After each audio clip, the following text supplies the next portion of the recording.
All right. Hello, everyone. Welcome to Claimed. Today, I have a very special guest with me. His name is Joe, and he's calling in all the way from Thailand. Welcome, Joe. How do you feel being on Claimed podcast? I'm excited. It's an honor. Aw, that's so nice to hear. So, Joe and I have connected. You and I, Joe, connected through a common business circle. We were together in a mastermind, and I always appreciated your perspective and point of view. And as we were in that mastermind, we also became friends.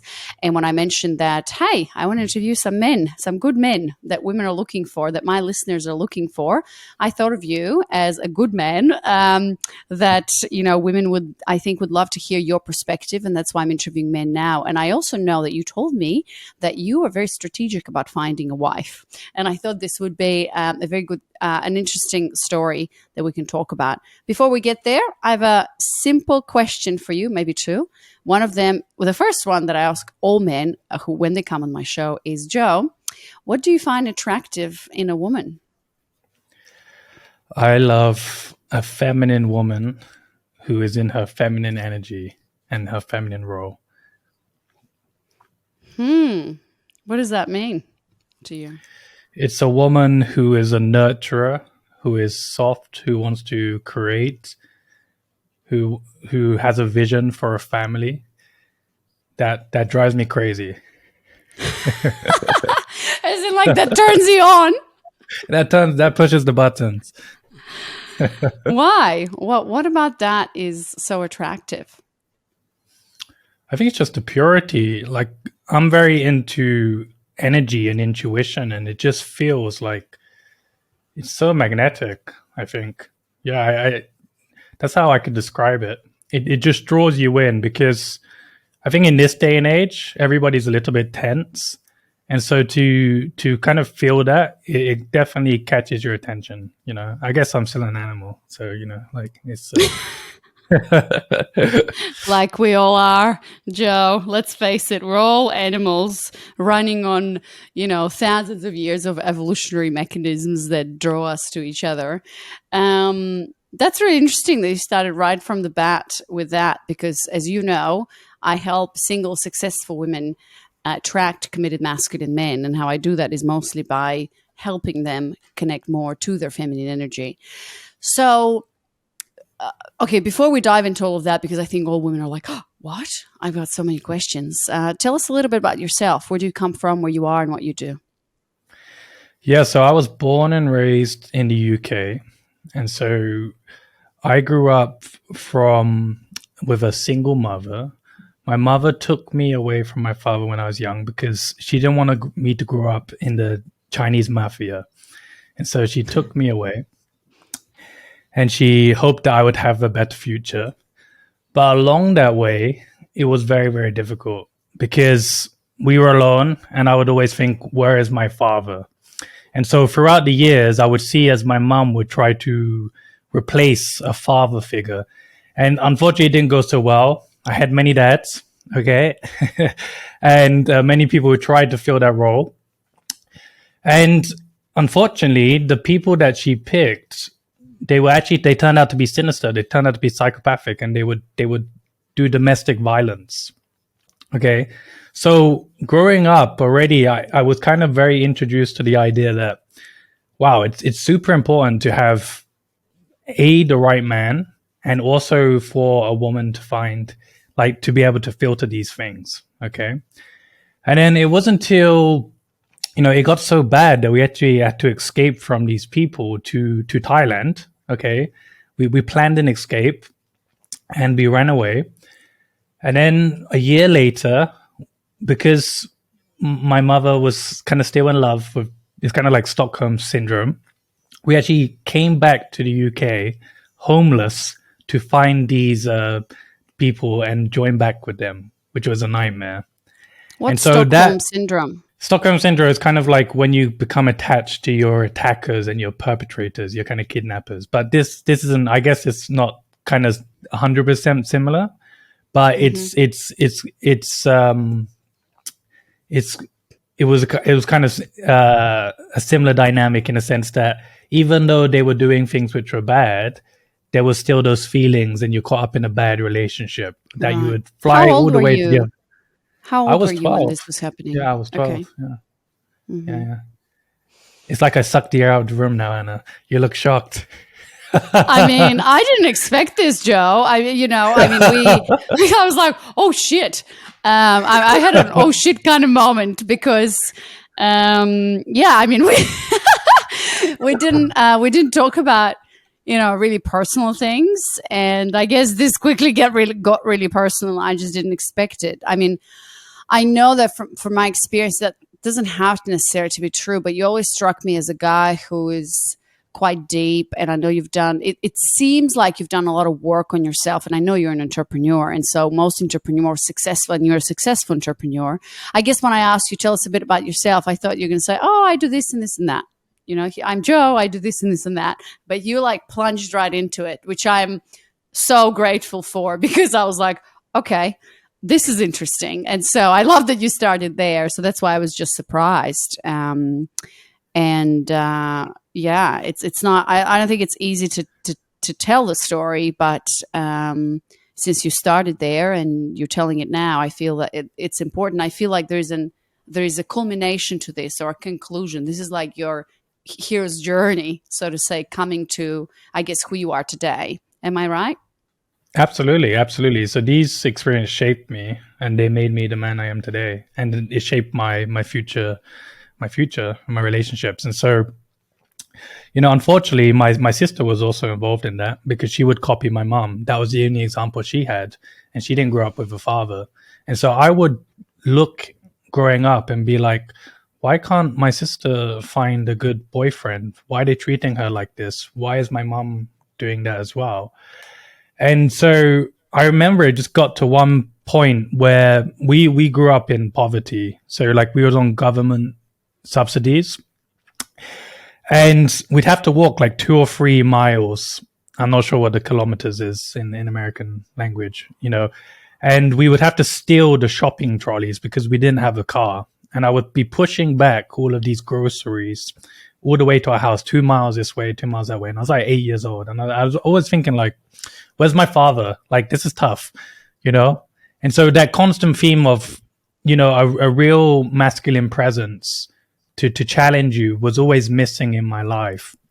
And it was not until we escaped back to the kind of abusers, and then we ran away from them again, that we ran to London in the UK. And my mother, she introduced me to an old friend who was a martial arts teacher, is a famous martial arts teacher. And he became my mentor, and he taught me how to be strong. And so he was the first real kind of masculine role model in my life. He took me under his wing, and he taught me everything that I'd been missing for the past 15 years. He taught me how to be a man. And he was very interesting because he had 7 children. He is a Guinness World Record holder, and he used to be the bodyguard to an Arab prince.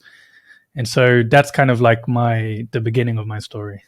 What does he have a record on, the Guinness record? It's a breaking concrete breeze blocks with his arms, and it's like demolition. So he smashes them all with his arms. So he was kind of the epitome of strength. That's amazing.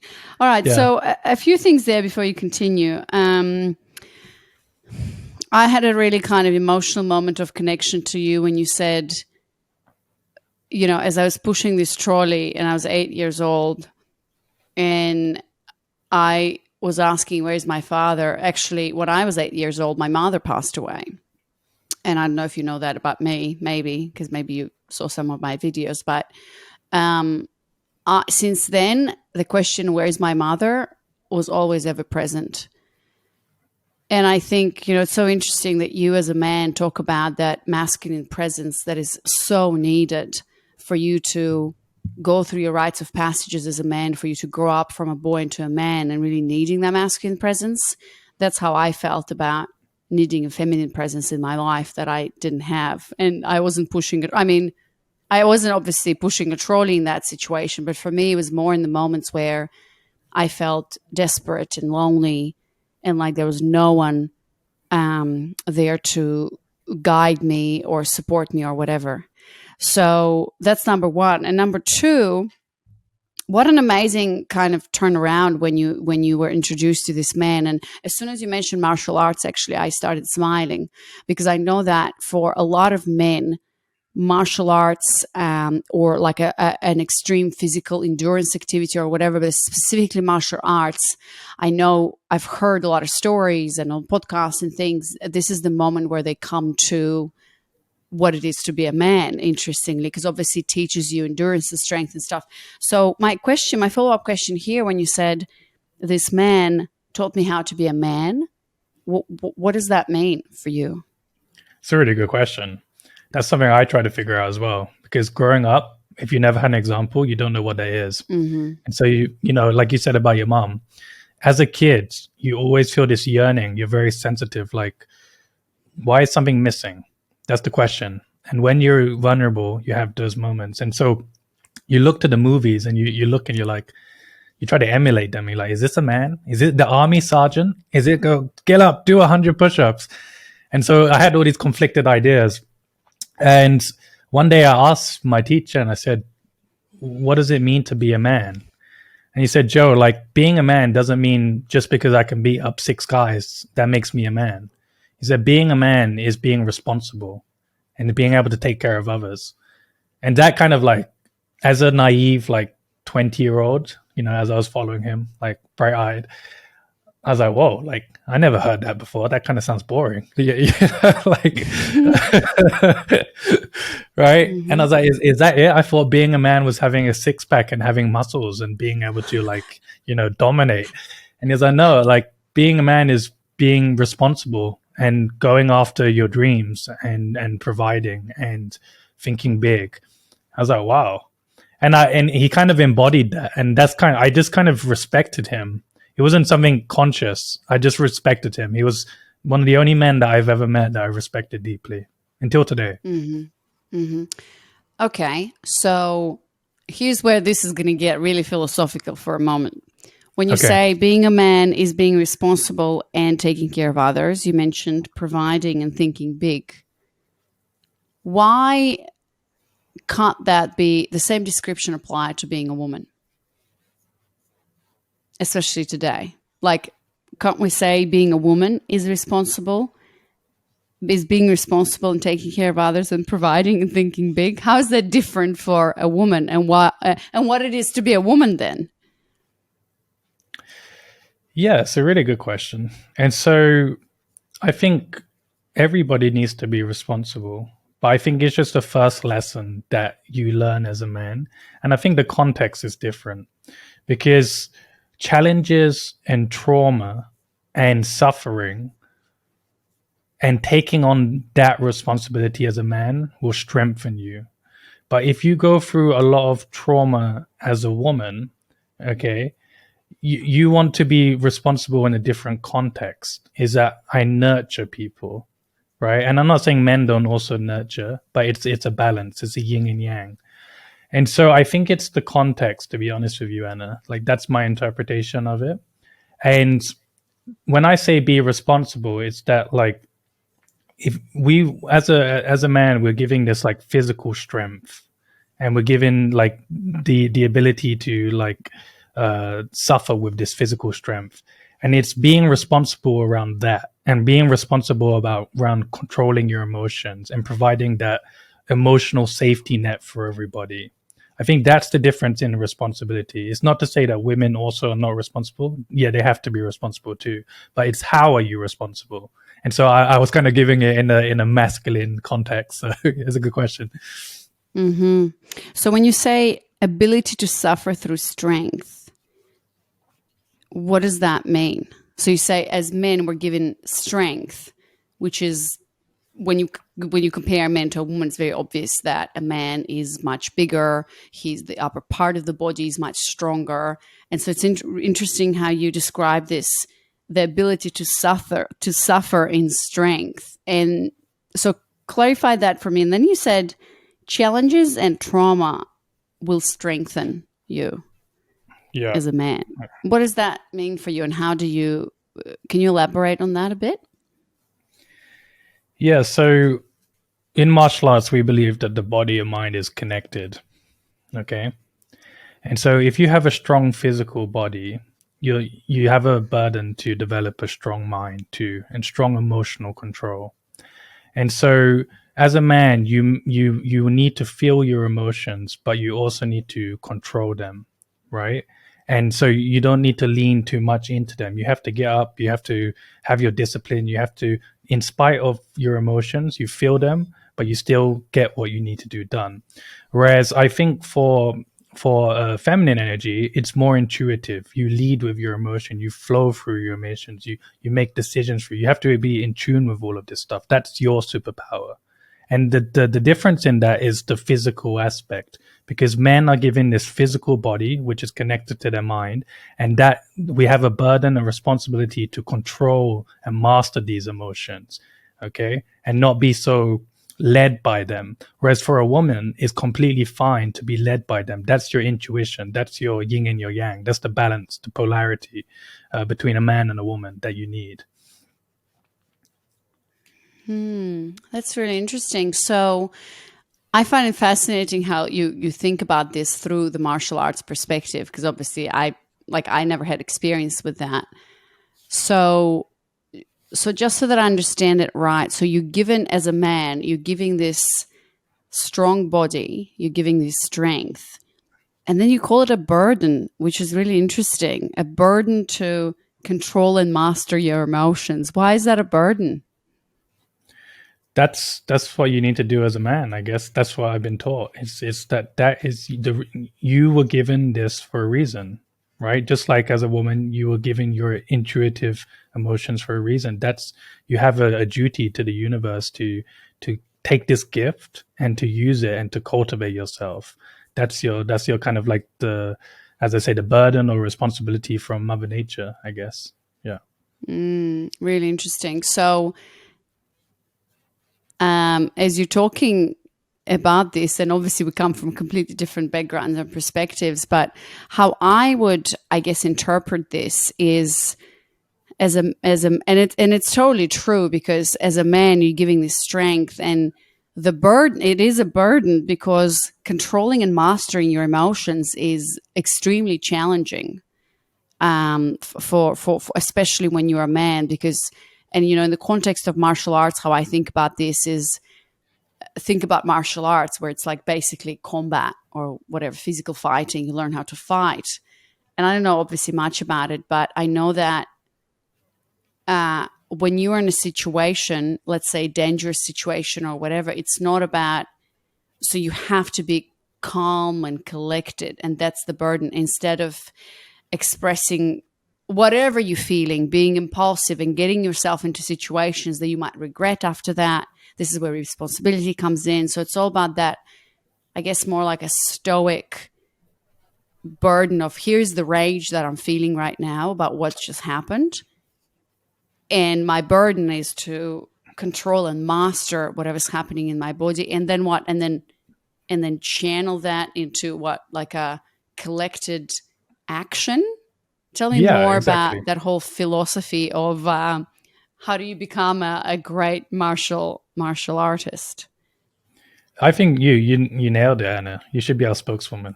Like, yeah, I've got a job already. Thanks.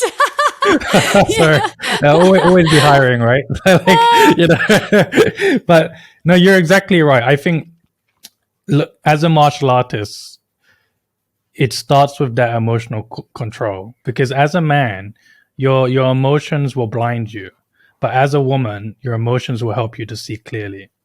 Okay. And so, wow. This is really profound, Joe. Did you come up with that?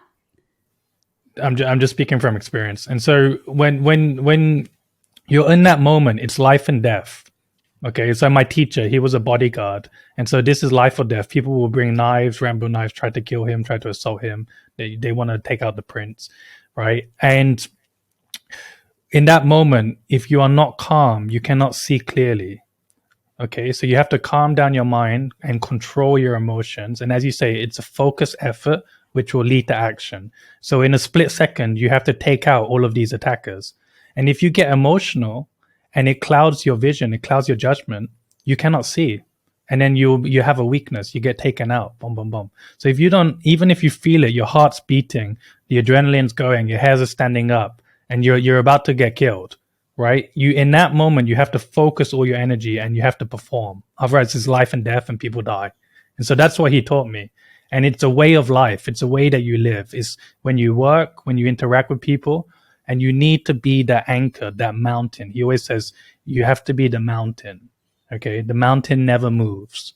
Okay, the waves crash against the mountain, and the mountain never moves. It's so interesting how you describe it, because when I explain polarity to my listeners and my clients, I always explain feminine, masculine polarity, that they're completely different energies, polar opposites they attract. And the symbol that I use in nature for the masculine is the mountain, and for the feminine is the waves, the ocean. Nice. Nice. And I love how you said you're the mountain and nothing moves. You need to be the anchor. The mountain never moves, and you let the waves crash on you. And it's also such an amazing metaphor for relationships and for relationship dynamics, and that's what women want. That's what we as feminine essence women want to see in a man who, no matter what the storm is happening in my soul and my body, and I could be deeply upset or enraged or sad and desperate and whatever, and I want to express that in a way that I want to without restriction, and I want to know that you're still standing. And no matter what the emotional storm that I bring as a woman into this relationship dynamic, you're just going to keep standing no matter what. And I can be safe and held in that. And that's the emotional polarity there, but it's also what good relationships and foundations of, feminine masculine polarity as well as attraction are based on. So I just found it so beautiful that you brought in that metaphor as well. No, exactly. Exactly. And like you say, like the feminine energy is like the wave. Water is flowing. It's constantly changing. It's crashing. It's soft. It's very flexible. And so you as a man, this is what my teacher told me, is that you have to be sturdy. You're a leader. You provide security to everybody, And so that's what that is exactly. So it's definitely from nature. We are from nature, right? Yeah, we're animals. And just going back quickly, when I asked you about this was powerful, and I asked you, did you come up with that? This was actually not a sarcastic comment. I don't know how you took it, but this was actually quite profound for me. And I forgot what you said. We need to rewind. But I think what you said is, as a man, giving into your emotions is a weakness and it clouds your judgment. But as a woman, giving into your emotions and feelings, it's actually how you see clearly. Is that what you said? So I said, as a man, emotions will blind you, but as a woman, emotions will help you see clearly. Yeah. So is this a saying somewhere that you read? No, I'm just speaking from the heart. Yeah. Wow. So as a man, emotions will blind you, and as a woman, emotions will help you see clearly. Yeah, exactly. Okay. So help us all women. Well, I think I kind of understand this, but let's see. Help all the women listeners.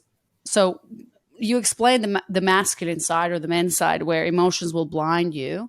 And I love, by the way, how you're saying, and I've interviewed a few men who are also talking about this. One of them comes to mind, Trevor Boehm, I think you'll find, and he's also a martial artist, jiu-jitsu and stuff like that.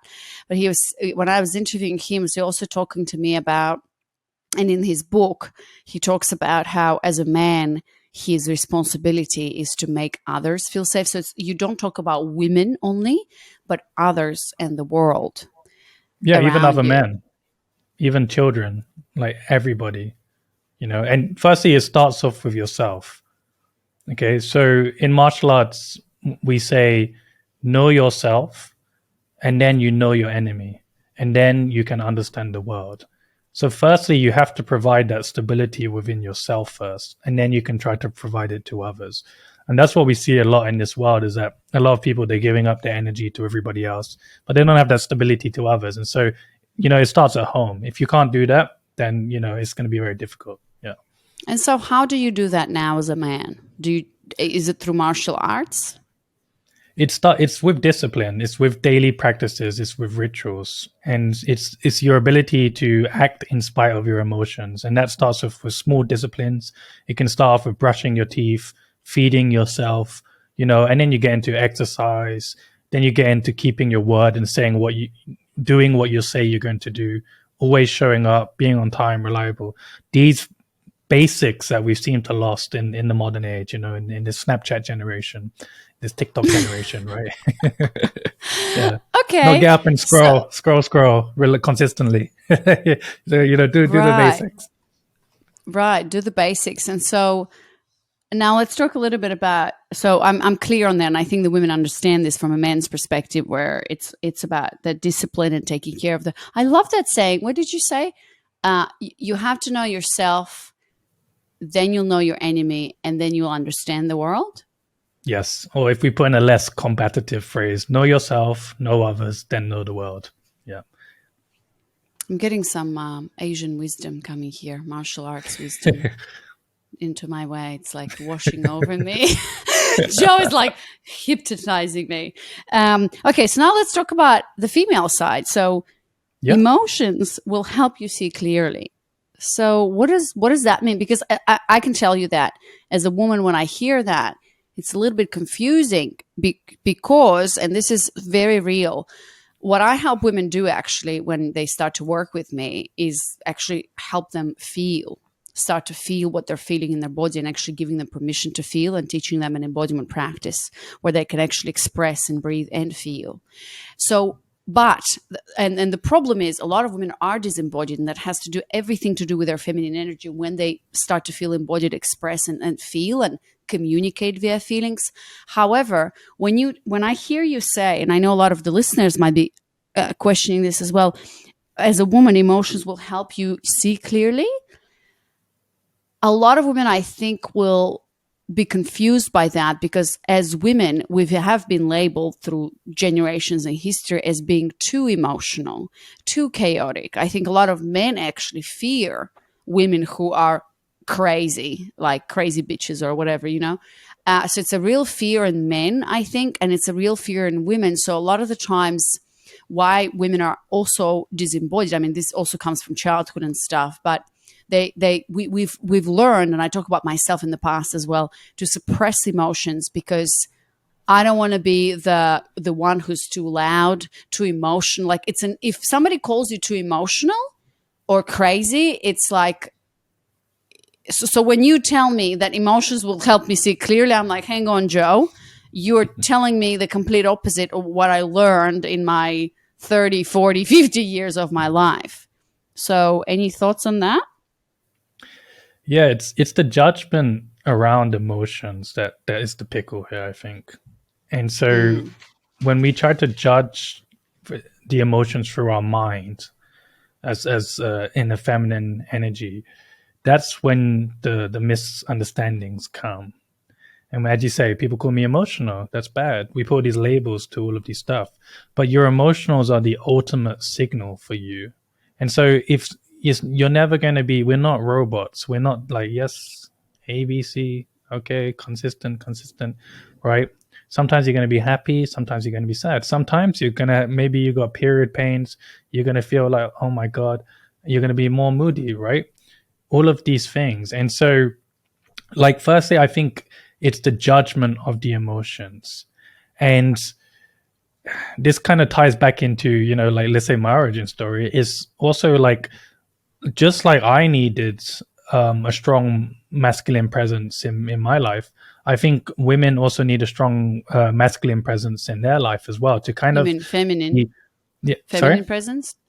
Women They need need a both. strong feminine. Well, Yeah, yeah, but strong yeah. we all need both. Yeah.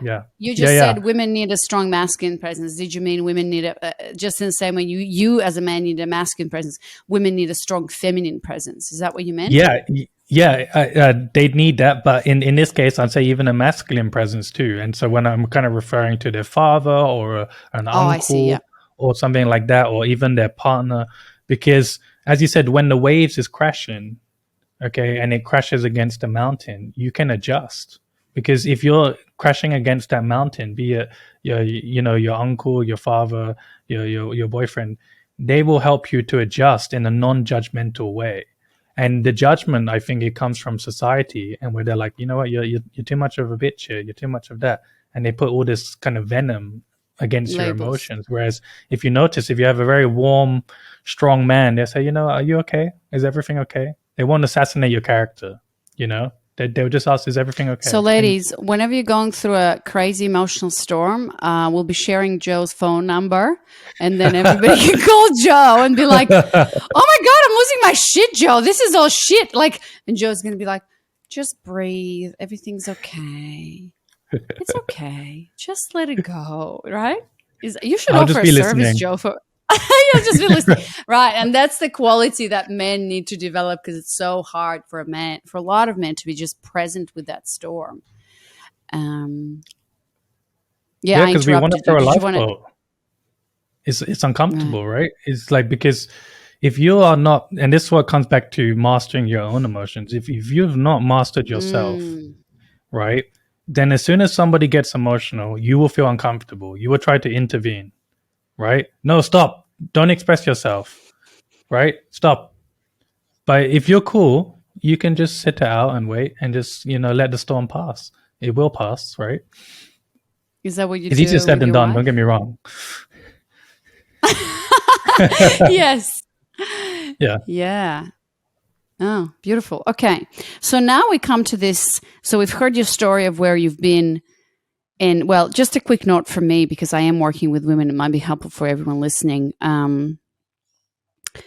You're absolutely right. Both of us need strong, healthy, feminine and masculine role models to grow up with. And unfortunately, I think most of us just didn't have that. I did not have that.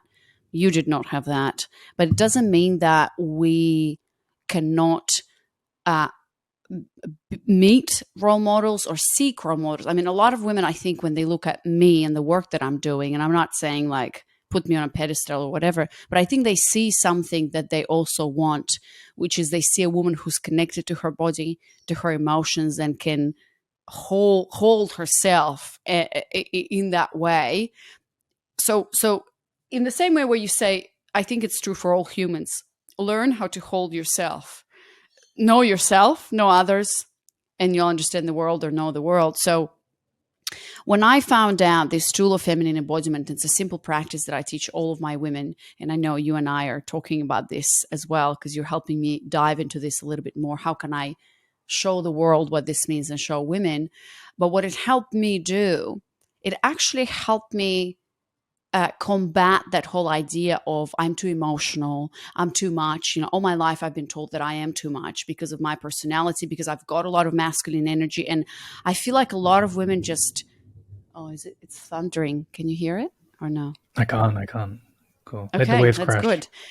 Yeah, let the waves crash. It's thundering, Joe. This is going to be big. So, when I found the tool of feminine embodiment, it helped me, and this is what's happening for all the women who are doing the work. When they were working together, it helped me come back to myself and find a home and this vessel for what I'm feeling inside in a very safe way, where I actually started to develop these reservoirs of safety within my own body. And I did not need anyone to validate my emotions, to tell me whether they're right or wrong. I started to just familiarize myself with what the hell is happening in my body without any labels or judgment. So it all starts with you. And that's what, when I work with women, that's exactly what's happening with them. And we come to this place where we're not scared anymore of what we're feeling deep down inside our bodies. And we can then, because I always tell women, life will happen. And you will be reacting and you will be feeling what you're feeling. But I feel like as you, Joe, as a man, found martial arts to be, I guess, the instrument or the tool to, as you said, control and master your emotions. I think for us as feminine women beings, this feminine embodiment tool gives us, it's an instrument for us to actually be able to express and feel what we're feeling and not, so let these waves, I guess you can almost say, crush into our own mountain, because everybody has their masculine and their feminine. But then how we then present ourselves or show up with men or with other people in the world, is not as a crazy bitch who just can't control herself or whatever. So you do express emotions, but in much more collected, calm, and embodied way. But you're right. The context is different. Like how you would do it as a man, and I think as a woman, like when you describe that situation of being protector and provider, taking care of others, making others feel safe, that is the last position I want to be put in as a woman, because that's just not my. Like, no, I don't want to be there. That's not my role. My role, like I always give women an example. I think they really understand this polarity. Like, let's say if we were in a building somewhere all together, men and women, children, whatever, and there happened a disaster or a fire or an emergency situation, what happens? And that's what we see actually happening when there's war, when there's fires, whatever. What's happening? Men are standing up and are going into battle, so to say, or to save or whatever. Women are not standing up and leaning in and being boss bitches and whatever. Women are like, oh shit, where are the children? We're going into the basement. It's just so hard to see this today in the modern world because obviously, I mean, luckily we're not presented with a lot of these things. They're still happening, but and so that's how relationships also work. Anyways, this was just like a sideway comment for me. So let's move on, Joe, and talk about you and focus on you and how you found your wife, because I'm really curious. So you told us your story and where you came from, and then how you became a man, which is, a rite of passage for you, or maybe multiple rites of passages. And so tell me about women and how you started developing those relationships with women, because I know it's a whole thing and women are so unaware of what men actually go through, starting from puberty and then starting to almost like what's the word I'm looking for? Self-assure, finding themselves as men and their confidence also through their dynamics with women. And then I know you told me you were very strategic about finding a wife, and I'm really curious about what does that mean? Yes, good question. And so I was very active as a teenager, and I was, I guess, puberty hormones, and I would be like always trying to find girls and stuff like that. And I'd kind of be punching above my weight class a little bit because I would always go for older girls. Strange, right? As a young man, a little bit older, because my mom, she was always pushing on like the narrative that you're very mature, you're very independent, you're gonna be a millionaire, and when you be a millionaire, make sure you give me 25% cut, okay? I was like, okay, yes, mom, right? Okay. And you did become a millionaire, by the way, for everyone listening. Okay, Joe is just very humble and collected. He's not sharing his amazing successes, but I know, Joe, you're a very successful entrepreneur. Thank you. And there's another story to that, but okay, we'll go. So and so I was kind of programmed I was my mom's hope, right? I was her retirement plan, and and that kind of led me to, because I wasn't there when I was young. I thought I was more successful than I really was. And so I'd always aim for like getting like the best looking girl, maybe older. And then it wasn't until like Austin, he said like, what's going on, Joe? Like, you don't have a house, you don't have a car, right? You have no safety net. That no serious girl is going to take a look at you. Their father's going to kick you out and say, I raised my daughter, and what can you do for her? You can't look at her better, look after her better than you do for me. I was like, no. Yeah, my mom told me I'm this, I'm that. And, and it wasn't until like I had my first love, and in the relationship, it was like, truth be told, I didn't feel like she fell in love with me like I fell in love with her. It was my first love, okay? And then after we broke up, I was always questioning, like, I gave it my all at that time, but she didn't love me, like, truly. I could just know it. I was like, why? And I was like, well, my mom tells me all of this stuff, but then Austin is that voice of reason. I was like, maybe he's right. Austin is your mentor, sorry? Is my mentor, my teacher, now my business partner. How old were you then? I was 19 and my girlfriend was 25. Got Right. it. Okay. Okay, and that's a very big difference. But being from the West, you think when you're 16 you're a man, and I can tell you it's not true. Okay, right? And so 19, you don't know anything, and women are typically more mature than men as well. Okay, and so I was like, why couldn't she love me? I gave her like I did my best, and I just had to accept that I wasn't man enough. Like I wasn't responsible. I wasn't disciplined. I didn't provide that security for her. And Austin told me that, he said, look, you didn't look after her that to a high enough standard. And at that point I said, okay, you know what? I need to do a lot of self work. I need to become responsible. I need to become stronger. I need to become more disciplined, and I need to become a man. Okay. And not become a boy. And so I went away, and I just went and shut myself away, and I went and worked on myself for like 5 years. Okay. And of course I dated through this. And the crazy thing is that when you go and work on yourself, then that's when people start get to attracted to you automatically. Right. And so I just went and did the work. And then Austin told me it's going to take you 3 years. Okay. In Chinese saying it takes 3 years to set a foundation of cultivation. And after when I was 25. So hang on. Sorry. So what did you do during those 5 years when you said I went and I worked on myself? And man, I'm getting so much like Asian wisdom. It takes 3 years to set a foundation. I'm like, oh, that's actually helpful for me, because I feel like I can do anything in like a month or a day, That's what I feel too. What was those, when you said I went away and I worked with myself for 5 years, what does that mean? Yeah. So, being responsible comes back down to being responsible, getting up, taking care of the body that you've been given. Okay. Feeding your body, waking up on time, exercising, making money, building a foundation that you can bring other people to.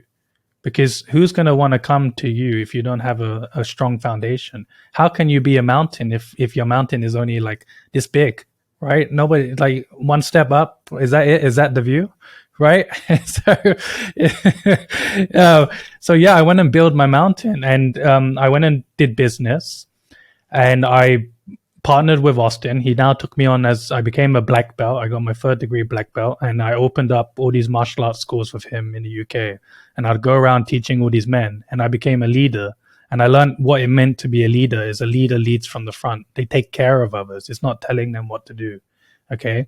And those skills transferred. And then when I would date women, they would look at me and they would tell me their problems. They would say, they would feel safe. They would open up. And I kind of like developed this like daddy energy, which I kind of got from my teacher, because I went and I did the work. Right. And that served me, because when my sister had children, because of all of that training, I could be a good uncle for them. And so I just put my head down, focused on those things, and just kept on doing the same things over and over. And after dating many different women, okay, at this time, and I was just trying to get to know, not like rushing in and all this stuff, I kind of got a list of what I like and what I don't like. And at 25, I wrote a strict list of criteria of what I want my life to be in the next 10 years. I made a 10-year vision for my life. Yeah. Wow. Well, do you mind sharing with us your list for your perfect woman? So it was 2 things. And then how you found her? Yeah, sure. So I firstly started with my vision for myself, okay, and the world I wanted to create, which is I wanted to be a successful global business person, because I was traveling all over doing business and I was seeing all these different people inspired me. And then I wanted to be a martial arts expert. Those were the 2 things I wanted for my life. And then around that, as my teacher told me, he said, until you have a strong enough foundation, you're not ready to bring a woman into your life. Okay. Focus on your foundation. And so I wanted to make sure that I had a business turning over $1 million. Okay. And I had all the skills necessary to be able to run and lead a business and a family and be a leader. Yeah. So that was really my plan. And I gave myself until 35 to do it. And so this was different from that TikTok mindset that I used to be in. I was like, okay, I want to do everything in 1 month. Okay, I gave myself 10 Right. years. Yeah. And so, how did you, and what were you looking for in a woman or a wife? Because you said you had a list, because you dated many different women, and then you came up with, I guess, some sort of a list of what you're looking for. What were you looking for? I guess it's going to go back to my initial question where you said feminine woman in her energy, nurture, soft, wants to create a family. Anything else that you had on your list? Yeah. So once I knew what it was to be a man, then I knew what I needed in a woman. And so I needed a mother who could raise a family, right? And so my job, once I got my foundation sorted, would be able to look carefully and observe who could be the best mother for my children, because I want my children to raise up whole and complete as possible. Nobody's perfect, right? And to have complementary skill sets. And so they need to be able to nurture themselves and nurture a family. That was my high level criteria. There are specific ones if you want to get into it. That's really interesting. So I get what you're saying, because we talked in the beginning about having these role models. So essentially, you went very strategic and you were very conscious about what you're looking for, because as you've developed yourself as a man, I love that saying, by the way, when you said, "Once I knew how to be a man, I knew what I wanted in a woman." So it's almost like you worked on yourself for many years. You've built that foundation. You became a mountain, and it became very clear to you what are you looking in that polar opposite in terms of the feminine energy. And it's interesting that you talk about it in terms of a mother figure and not necessarily, I guess, and maybe that's cultural. I don't know.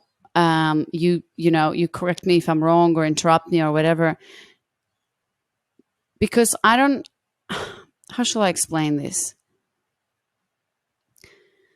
But I guess I mean, so when I'm thinking, why is he talking about and putting, like, the first thing that you say is, I wanted a mother for my children, and you don't say I wanted a woman to build a life with. I wanted a partner. I wanted a lover to build a life and family. But you specifically focused on a mother role for your children, for the family. Why do you think that is?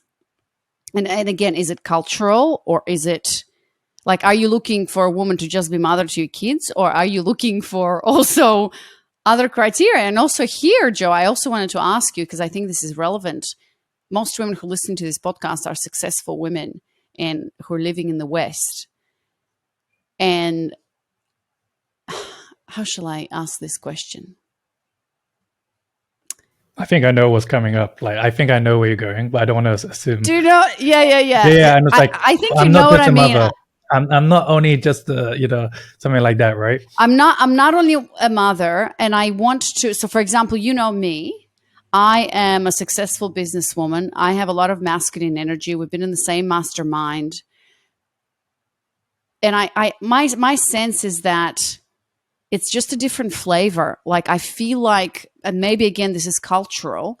I feel like, and again, this polarity thing will be different for every single couple. Perhaps for you, and this is like, I can see that your marriage probably is very polarized, where you are this mountain and you are this protector and a provider, and you really see the role of a woman in your life to be a nurturer and a mother and a housemaker and a homemaker. And there's so many women who would just love to do that. For example, I am not that type of a woman, but String is also attracted to my femininity in that way.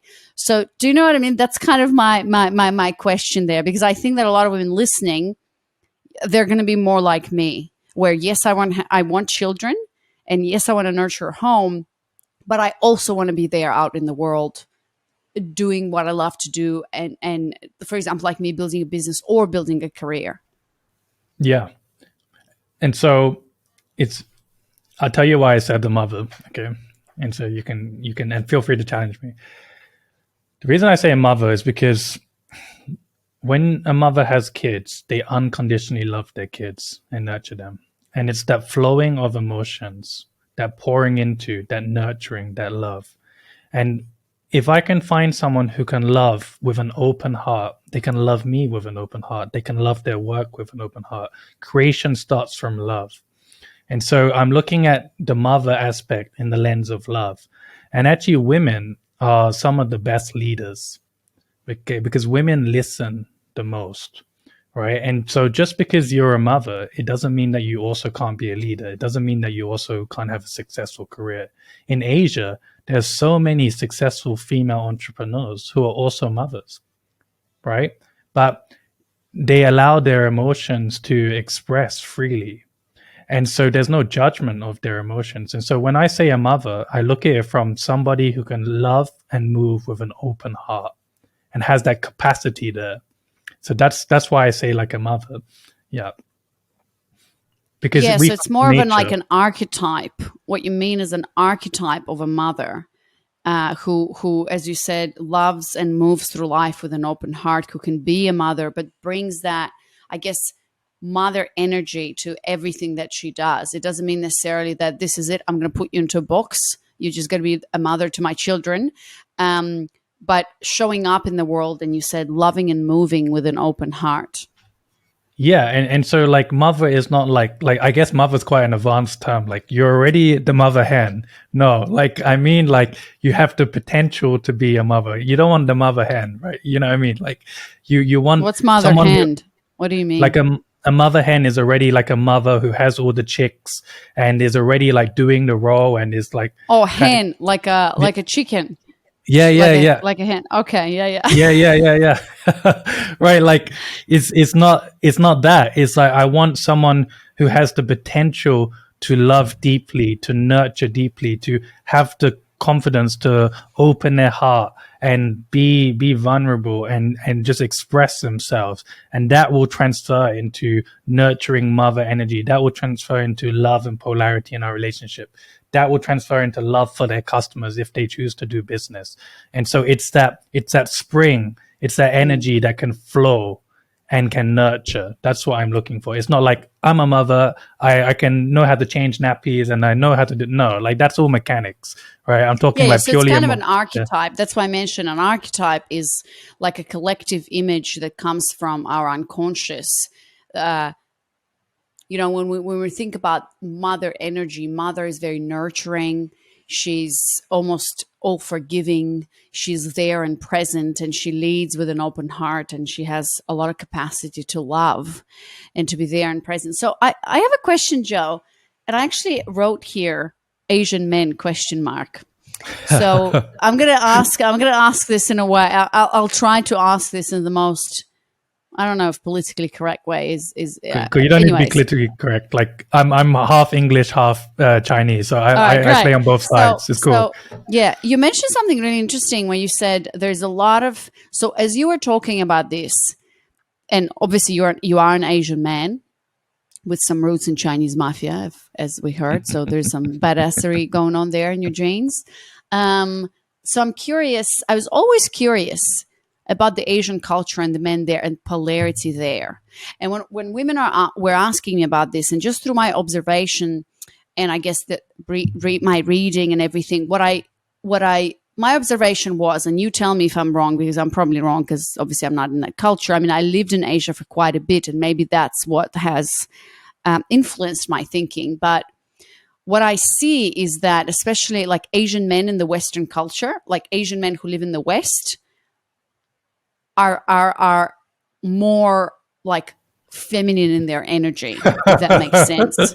When they are put, maybe not you, because you're like black belt, you're a mountain, but when they're put next to, let's say, a Caucasian man or any other man, it doesn't matter what, there's something about Asian, and I think it's very cultural, because when we look at, I lived in Bali and Malaysia, and Thailand and all of these countries. And I think it's connected to the culture and the religion in itself, where it's not as bold. And maybe that's, as a Western woman, when I see an Asian man in the Western world, to me, he looks and feels not as masculine as you know, that he is, but I know polarity exists in all cultures. And so I was thinking about, hang on a second, like, are in Asian cultures, are men actually like feminine and women are masculine? Absolutely not. Like, you can look at the women in Asia, they're very feminine, right? And so what I found out, well, this was my observation. I'm like, all right, in the West, if you compare the Western guy to an Asian guy, the Western guy to me as a Western woman would be a lot more masculine than an Asian guy. But then when I look at the like Asian culture and relationships, I don't know if I want to say, I could definitely see polarity, but I think polarity there just is expressed a little bit differently. Like the men are not like the alpha guy of the room, and it's much more what I think what you're describing, much more collected and internal. Maybe it's a very introvert culture, and it's like the West is everywhere in the TikTok and shit like that, but the East is much more introverted, and I could see the polarity there. It has to be, and I've seen it, but it's not as, I guess, expressed or out there in the world. Is that correct? Is that your observation as well, or your experience? Because you are an Asian man. Yeah, it's actually a nuanced situation, and so what it is Asian culture is 5,000 years old. Okay, so it's like a soup which has been boiling for 5,000 years, and Western culture is, I'd say, like maybe like American culture is like 300 years old. And so it's a new soup. And so both soups taste good and they have different flavors. And so when you're young, then say you're a young soup or a young man, you are physical. You are learning how to master your emotions. You're having success. And when you're new to this, you want to show everything out. Okay, you want to show physically. You want to conquer. It's visible, your dominance. But then as you become an older man and you know, okay, I've had success again and again, I don't need to shout it from the rooftops anymore and show up and challenge everybody every single second. It's kind of tiring. It's like, I know who I am. I know I'm successful. And that's why it's more internal. And so that's why when you see in Asian culture, it's more internal, because they're going for a more harmony approach where I don't need to show you every second. If you know, you know. And it's abstracted into the security, which is like the finances, right? Which is, I can provide for you and like I can give you this safe environment. I don't need to show you in every single interaction that I'm dominating you and I'm a man, because I know I'm a man, right? And so that's like kind of like the synopsis of that. But at the same time, it's also generational. So if you look at my father-in-law, if you hold him by Western standards, he's a typical man's man. Okay, he's born in he's in his 60s. You know, he's into fitness. He's got still got a six pack at this age. He used to have like lots of girls. And so your real father you're talking about? Did you reconnect? No, just my father-in-law, my wife's father-in-law. Got it. Yeah, my wife's dad. He is the man. Okay, and he's kind of like a military man. And same for Austin, is like he is also like the man. And so it just really depends on like the family, the upbringing. And to be honest with you, it's like even a Western or Asian thing, the younger generation these days are getting a little bit spoiled because things are getting more convenient. And as that comes in, you get more emasculated. But it doesn't mean that everybody's like that. Yeah, there's lots of very masculine, even by Western standards, men in Asian culture too. Yeah. It's really interesting that you say you're actually getting emasculated by the culture, I actually never thought about this in that way, but now I know what you mean, because you see this younger generation, and the more women go into their masculine, like do go, the men are like, oh yeah, sure, you pay the bills, you know. But I did not I could see the dynamic, the reverse, but I didn't actually think about the fact that this TikTok culture and the social media and everything becoming so convenient that men are being actually emasculated by that, where they don't have to raise their ass to freaking go and work on the streets and whatever. He can just sit on the couch, he can work online, make some money, order some Uber Eats, and this is it. You know, like that kind of stoic. And, you know, I grew up in Eastern Europe, and I grew up in very tough conditions as well when I had to work since I was 14 and stuff like that. And so, yeah, I can definitely see that. And that's why I think that this work is so important. And thank you, Joe, for doing the work. And because you've got children now, right? You've got a No, I son or a don't. daughter? I'm in the process of putting. There's some buns in the oven, but we haven't taken them out of the oven yet. So we're making babies. Okay, you're making babies. Good, good. Well, I was going to say that I think you. Well, thanks for this conversation. This is really enlightening for me. Obviously, I just got to know you better, and I think that for all the women listening, and I love this metaphor of a soup. And this soup is 5,000 years old, and this soup is 300 years old. And when this soup is 5,000, it still tastes good, but it just is expressed differently, and it doesn't need to be as expressive and out there. It just knows what is. Very, very, very interesting. And so now you're married, Joe, right? You found your wife. Mm-hmm. She fulfills, well, she's that mother figure. And anything you want to add about, and I know we're at the end of the conversation, anything you want to add about how you went on about like finding her and dating her and proposing to her, any story, anything? I know you got something in there. There has to be something in there about how you and your wife got together and got married. Yeah, we actually got married in the pandemic. And I met her 2 years earlier. So I knew her, I think, for 3 years before I got married. And I observed her for 3 years, and I got to know her for 3 years. Okay, because back to these fortune cookie sayings, it takes 3 years to truly know a person, right? Right? And so, is that real? Is that a fortune cookie? It takes 3 years to get to know a person. Okay. Yeah. So there's 3 years for everything. 3 years to set up a foundation. 3 years to get to know a person. 3 years to cook maybe a good soup for your family. Like just 3 years for everything. Got it. Yeah, exactly. Like Chinese are like there's this whole numerology thing where they had put importance on numbers, right?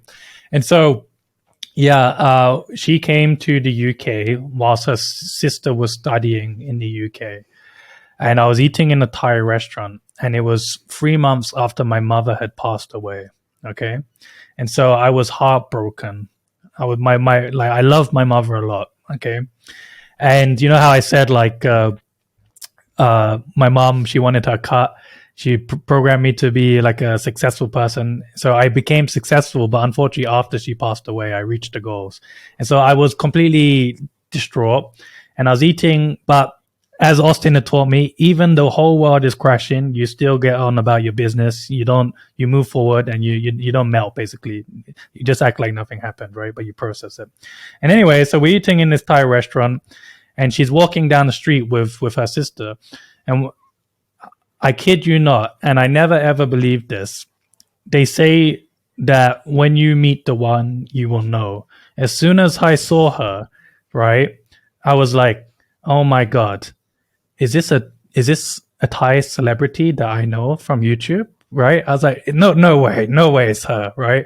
And I looked at her, and I was like, she had this magnetic aura because she was happy. She was on holiday. She was expressing herself, and I could see her from halfway down the street. And then she went in, she ordered her food, and I was eating with my partner. I was trying to catch her attention, trying to open conversation. And she was so focused on her food that I couldn't catch her attention. And I was like, what is going on? So I was like, you know what? Like, if I don't get this girl's number, I'm going to kick myself for the rest of my life. So I took out my notebook from my bag. And the first time in my life, it's very cheesy, I wrote on the note, I said, hey, I think you're really cute. Would you like to go for a coffee with me? Here's my number on WhatsApp, right? And as she was getting to pay the bill, I said, sorry, excuse me, you dropped something. Here you go. And I gave her the note. And as I gave her the note, she looked up, she was shocked, like, oh my God, did I drop my wallet or something? And then I knew the owner of the restaurant, and I talked to her in Chinese. I said, help me talk to this girl. Help me talk to this girl. And anyway, she told me after my wife left, she said, she told me that actually she doesn't like coffee. And sorry, she doesn't like coffee. And, I was like, oh, oops. Yeah, I was like, oh, okay, that was my opportunity. That was my opportunity gone. But at least I tried.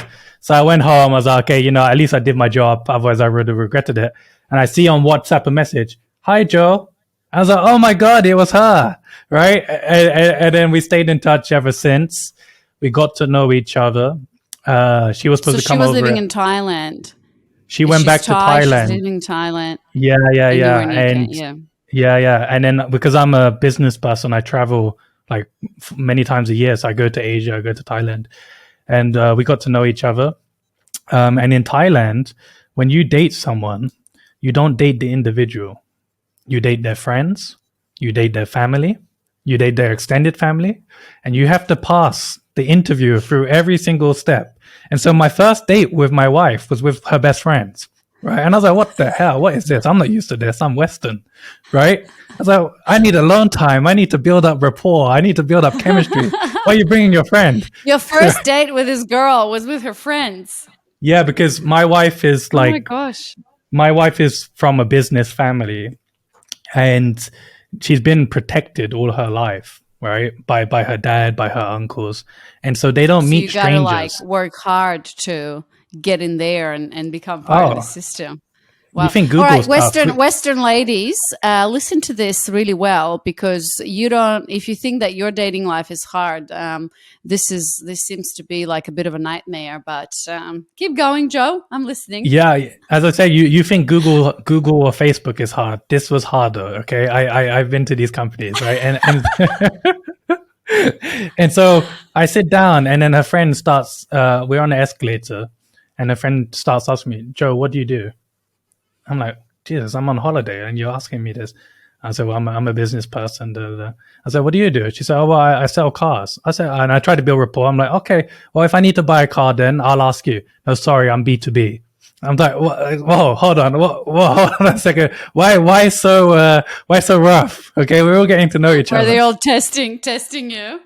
Yeah, exactly. And so it was very smart because my wife would just eat her food and relax and be all innocent. And her friend who spoke, who was more like business, would ask me questions. Okay, what do you do? Why do you like my friend? What's your intention with her? And was it a girl or a guy friend? It was a girl. Yeah, of course. Girlfriend. Yeah. Okay. Yeah. Her, yeah. Yeah. And so I said, look, I really like your friend. I'm in the stage of my life where I'm looking to start a family in the next few years. So now I'm not like looking to fool around, because in Asian culture, you don't fool around with the girls, right? The ones that come from good families. Like, you have to have serious intentions, and they put you through these tests. And I told them all this story. I paid for the bill. I tried to be sociable, and her friend looked at me and was like I could see in her face, like, no, like, you're just here to mess around. You're not serious. You live in the UK, like, no way. And I was like, in my heart, I was like, what the. Like, I'm not used to this, first of all. And second, this is very rude. Okay. Like, Yeah. Wow. What happened next? I'm intrigued. How'd you get this girl? yeah. And so, like, my wife, like, she didn't make it easy for me. And the more I got to know her, I could tell she was attracted to me, but like, it wasn't like other things where, like, maybe I dated before, we had some chemistry, we got on, we got to it. It was like, because she was also in a stage of her life now where she wanted to settle down. She wanted to have a family, right? And she knew that she had to pick the right guy. And she was always scared. She's like, Joe, you kind of look like a little bit of a playboy. Are you serious? Da, da, da. I was like, no, like all these kind of testing little questions.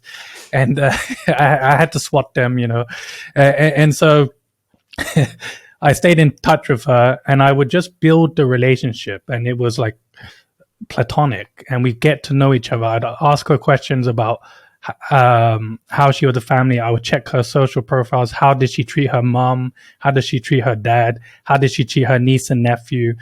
Was she a family orientated? And then eventually I came to Thailand. We went to a jazz bar. We partied, we danced, and that was amazing. We built this connection, and we were dancing all night. And after that, we started falling in love. And then, she took me to her family, and I thought the first interview was hard. The next one was 18 people.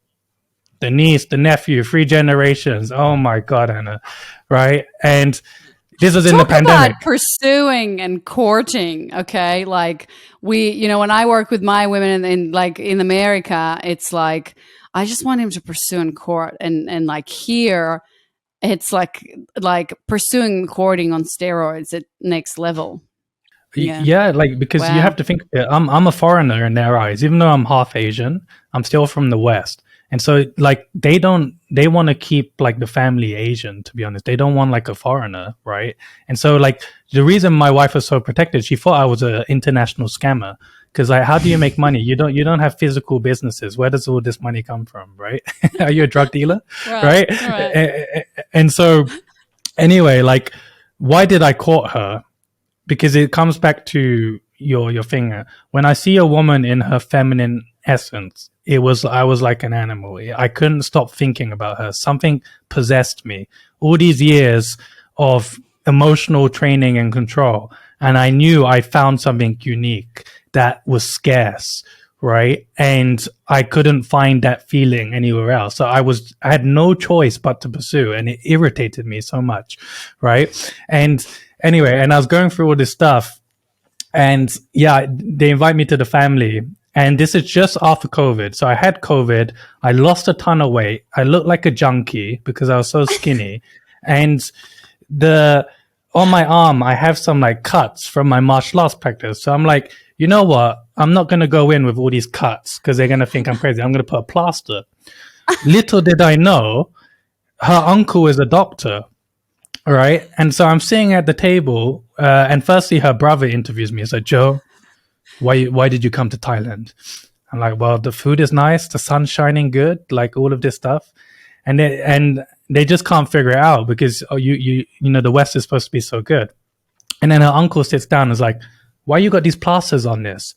And I'm so nervous, right? Because I had some caffeine that morning. I never drink coffee, and I had like a caffeine overdose. So my hands are shaking, and I have this like plaster on my arm. And the uncle is looking at me like I'm a junkie, like I'm a drug addict, and he's thinking I'm injecting heroin. And I'm like, oh my God, this is not good, right? And anyway, so the whole family interviews me. I have to talk to the mom and dad, get to know them for multiple weeks and months.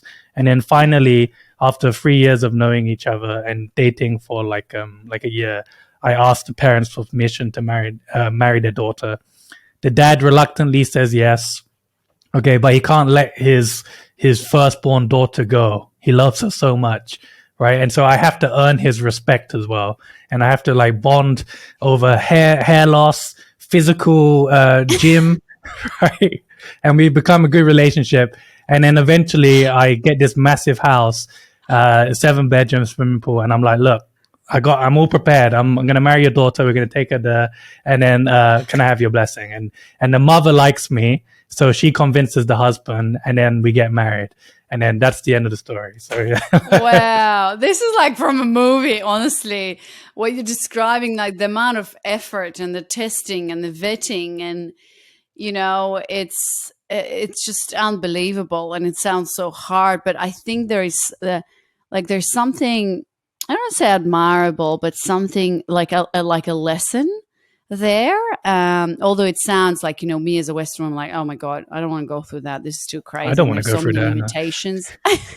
Like you think about all the limitations that are placed there, but then when you think about the vetting process and what happens and how hard you had to work to win this amazing prize that you now have in your life, I think that every woman who listens to that is like, shit, I want to be courted like that. Like, imagine being courted like that. And this man working so hard to earn your father's blessing, to bond with him over hair loss and all this other stuff. Like, amazing. Like, I love this story, Joe. And thanks so much for showing up and sharing your story. And I saw a picture, actually a video of you and your beautiful wife. And I can't wait for beautiful children to join your family so they can see an example of that masculine energy, the mountain and the waves crashing. And so we'll be celebrating together when you have that, because that is ultimately, what we live for. My children and my family is everything to me. So, all right. Thanks so much, Joe. Thank you for coming in and being vulnerable, and we shall chat soon. It's my pleasure. Thank you so much, Anna.